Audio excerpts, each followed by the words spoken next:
première question est celle-ci.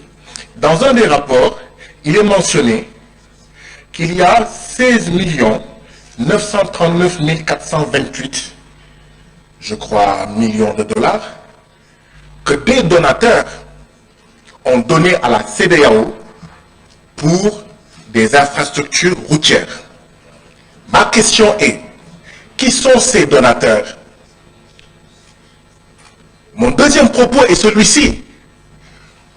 Peut-être que nous, CEDEAO, nous regardons le monde, l'Afrique et nos propres pays avec les yeux de nos donateurs. Certains se posent la question, pourquoi cette route va jusqu'au Cameroun? Peut-être que c'est l'intérêt des donateurs et pas l'intérêt de la CEDEAO. Certains parmi nous se posent la question de savoir pourquoi MTN, il faut y ajouter Orange, France Télécom, fait une puce au Nigeria, une autre puce différente au Sénégal, une autre puce différente au Mali, une autre puce différente au Togo et au Bénin, etc. Et on se demande pourquoi ça? Mais parce que c'est l'intérêt du donateur. Mais parce que nous n'osons pas faire ce que font les États-Unis. Les États-Unis ont créé les États-Unis d'Afrique. Mais chez nous là, chacun veut être président chez lui. Chacun veut être président du Parlement chez lui. Chacun veut être député chez lui. Chacun veut être ceci ou cela chez lui, au détriment des intérêts du peuple de l'Afrique de l'Ouest. Voilà pourquoi nous n'aurons pas des puces comme les États-Unis. Voilà pourquoi nous n'aurons pas des routes comme les États-Unis. Parce que nous regardons le monde avec les yeux de nos donateurs. Et quand on lit ces rapports, on a l'impression de lire les rapports du FMI et de la Banque mondiale, les rapports de nos donateurs qui nous parlent de taux de croissance, de déficit, de machin, de trucs. Au lieu de regarder le monde et l'Afrique avec nos yeux d'Africains de l'Ouest. Et c'est quoi regarder nos taux de croissance, taux de croissance? Une croissance extravertie qui est mangée en dehors de l'Afrique. C'est pour ça qu'on nous annonce que nous avons 49 millions de citoyens qui vont être menacés de soudure. Ils n'auront pas à manger. 16 millions d'enfants de moins de 5 ans. Ce n'est pas nos enfants. Ce ne sont pas nos enfants. Si c'était nos enfants, on n'allait pas accepter 3 minutes de temps de parole. C'est parce que ce ne sont pas nos enfants qui sont menacés de malnutrition aiguë que nous acceptons 3 minutes. Et c'est ça qu'il faut changer. Thomas Sankara disait, si le Burkina Faso refuse seul de payer la dette, à la prochaine conférence de l'OUA, je ne serai pas là. Mais si cette CEDEAO-là ne change pas fondamentalement, à la 7e législature, il n'y aura plus de parlement de la CEDEAO. Il y a des ruptures à opérer. Aujourd'hui, ce qu'on devait dire, c'est la CEDEAO, quel pourcentage de sa population arrive-t-elle à nourrir? Et quel est l'autre pourcentage qui vient de l'extérieur de la CEDEAO? Et d'ici les 5 ans, comment on fait pour régler ça? D'ici les 10 ans, comment on fait pour régler ça? Au Sénégal, on importe pour 200 à 300 milliards de francs CFA de blé par an. Combien au Mali? Combien au Togo? Combien en Gambie? Combien en Guinée et au Cap-Vert? On parle de sécurité alimentaire, mais il faut aller vers la souveraineté alimentaire. Parce que la sécurité alimentaire, c'est quoi? L'essentiel, c'est que nos populations mangent, peu importe si ce qu'ils mangent viennent de la France, viennent des États-Unis, de la Chine ou de la Russie. On reste dépendant. Or, la CEDEAO doit aller vers la souveraineté. Et c'est ça que la jeunesse africaine hurle et crie. Et nous, nous restons sourds à cette jeunesse. Nous restons sourds à ces femmes. Nous restons sourds à nos peuples. Si nous continuons à rester sourds, il n'y aura pas de 7e législature. Cette 6e législature risque d'être la dernière, je ne le souhaite pas, de la CEDEAO. Il faut changer ces rapports. Il y a des rapports qui sont coupés. On ne voit pas la fin des phrases. On ne voit pas la partie droite. Il faut les changer. Il faut les recommencer et les redistribuer à ces distingués parlementaires.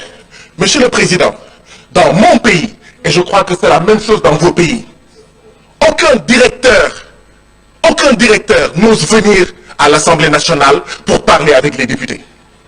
Dans mon pays, si le ministre ne vient pas, personne ne vient. Pourquoi est-ce que nous avons 3 directeurs, 0 commissaire aujourd'hui? Je suis sûr qu'ils sont intelligents, je suis sûr qu'ils sont compétents. Je ne remets pas en cause leurs compétences. Mais au nom de quoi les commissaires ne viennent pas pour s'adresser à nous et nous recevons des directeurs? Dans mon pays, ça n'existe pas. Le ministre vient par la force pour respecter la représentation nationale. Nous représentons les peuples de la CEDEAO. S'ils n'ont pas notre temps, ils auront le temps de qui? Ce n'est pas Guy Marius qui est là, c'est le peuple sénégalais qui est là. Ce n'est pas Koné qui est là, c'est le peuple ivoirien qui est là. Ce n'est pas Chérif qui est là, c'est le peuple gambien qui est là. Ce n'est pas Condé, ce n'est pas Fanta Conté qui est là, c'est le peuple guinéen qui est là. S'ils n'ont pas le temps du peuple guinéen, ils auront le temps de qui et de quoi? Il faut des ruptures. Il faut changer cela. Je vous remercie. Nous soyons plus efficaces. Je pense que les différents départements de la commission de la CEDEAO, quand ils se présentent devant le Parlement, nous souhaiterions que vos présentations suivent un certain canevas plus ou moins comparable et uniforme pour nous faciliter le suivi et nos prises de décision. Je souhaiterais à chaque fois qu'il y ait un rappel des dispositions du traité révisé et des protocoles additionnels relatifs à chaque département. Je souhaiterais que les stratégies sectorielles et programmes en cours de vos départements approuvés au niveau du Parlement soient présentés avec le niveau de mise en œuvre.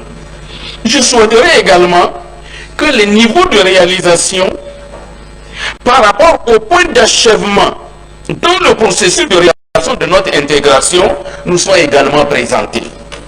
Je souhaiterais également à chaque fois que les obstacles structurels et conjoncturels sur la voie de notre marche d'aller du communautaire vers l'intégration soient également bien clarifiés de manière sérieuse. Et que les aspects qui méritent une action du Parlement soient précisés pour nous permettre d'être efficaces dans nos interventions, nos prises de décision pour permettre donc d'avancer dans la voie de la réalisation de notre intégration communautaire. C'est une recommandation forte que je voudrais vous faire pour que vous en teniez compte. Cela étant, je voudrais dire, en écoutant la présentation du département des affaires économiques et de l'agriculture, j'ai écouté certaines préoccupations considérées comme des défis qui paraissent à cette étape quelque peu préoccupants et ridicules. Vous avez parlé de l'existence de barrières non tarifaires à la libre circulation des personnes et des biens. Je voudrais insister d'abord sur ce point. 2 pays constituent pour nous des ventres mous de la réalisation de cet objectif. Il s'agit de la République fédérale du Nigeria où nous sommes aujourd'hui et de la République du Ghana. Si nous ne nous disons pas la vérité, c'est que nous ne voulons pas que nous avancions dans la réalisation de notre intégration. Monsieur le Président, quand vous prenez la route Badagry-Sémé sur le territoire nigérian, sur environ 30-40 km, vous avez plus de 60 barrages de contrôle routier. Je dis bien 60, je l'ai fait, j'ai compté par moi-même. Monsieur le Président, si le président Ahmed Bola Tinubu, président en exercice de la conférence des chefs d'État et de gouvernement de la CEDEAO, au terme de son mandat, de son 2e mandat, n'aura pas réussi à démanteler ces différents barrages, ces différentes barrières non tarifaires sur la libre circulation des personnes et des biens, je dirais que nous aurons échoué. Et je pense qu'il faudrait transmettre notre message. 35 députés nigériens sur 115 que nous comptons ici, nous vous mandatons pour que vous fassiez ce que vous avez à faire avec votre président, le président Ahmed Tinubu, pour que nous puissions avoir le bon exemple. Je mandate également les collègues ghanéens en la matière. Quand vous allez aux frontières avec le Ghana, que cela soit la frontière Togo-Ghana, Côte d'Ivoire-Ghana, les tracasseries policières et consorts sont si énormes qu'on se demande si nous sommes dans la même communauté économique et régionale. Je vais terminer avec le point sur l'économie numérique. Je suis heureux d'avoir écouté tout ce qui est prévu et tout ce qui se mène actuellement. Merci, Monsieur le Président. Je dis ce point-là, je m'en arrête là. La CEDEAO, en tant qu'organisation communautaire, est victime d'une vaste attaque informationnelle sur la cyber, comment l'appelle-t-on, disons sur le cyberespace. Je me demande à quoi sert notre communauté ou cette division ou ce département dans la lutte contre les informations, l'intoxication qu'il y a contre la CEDEAO et qui contribue à délégitimer, j'allais dire, notre organisation au sein des élites intellectuelles et des masses populaires. Qu'est-ce que vous avez comme stratégie de contre-intoxication? Comme l'ont dit mes prédécesseurs, nous remercions les présentateurs de la Commission sur ces différentes questions qu'ils ont brillamment exposées devant notre Assemblée. Alors moi, je vais commencer par le secteur de l'agriculture. Il est dit quelque part qu'il y a des conflits entre les éleveurs et les agriculteurs. Mais dans les perspectives, j'ai remarqué que vous n'avez pas fait mention des pistes de solutions qu'il faille avoir pour que ces conflits soient arrêtés ou soient estompés, parce que parfois ces conflits dépassent même nos frontières. Quand je prends par exemple le cas de la Guinée, souvent nous avons des soucis avec les Maliens et d'autres éleveurs qui sont autour de nos frontières. Et au niveau des transports, vous avez parlé de l'état des routes qui devrait faciliter la libre circulation des personnes et de leurs biens, bien entendu. Mais dans ce rapport, il n'a été fait mention des tracasseries douanières et policières dont parlait mon collègue honorable ministre du Bénin. Et je pense que ces tracasseries douanières et policières que rencontrent les populations de notre communauté sont des pratiques qui freinent vraiment l'objectif qui sert à dire que nous devons œuvrer en sorte qu'il y ait une intégration au niveau de notre communauté. Donc je pense que c'est un frein que cela amène et nous pensons que la Commission devrait s'y pencher pour que justement ces tracasseries douanières et policières puissent cesser au niveau de notre communauté. Parlant des postes et télécommunications et du numérique, j'ai remarqué qu'on s'accentue beaucoup plus aujourd'hui sur l'éthique. Mais il faut reconnaître également qu'il y a la problématique des télécommunications, des postes de télécommunications qui n'est pas assez développée, surtout dans notre pays ou dans notre région, dans notre espace. La dernière fois, il y a quelqu'un qui avait pris l'exemple sur les États-Unis qui disait que quand on prend une SIM à New York par exemple, on peut voyager partout avec la même SIM sans problème. Ça veut dire qu'il n'y a pas de frontière entre les numéros et dans les différents États.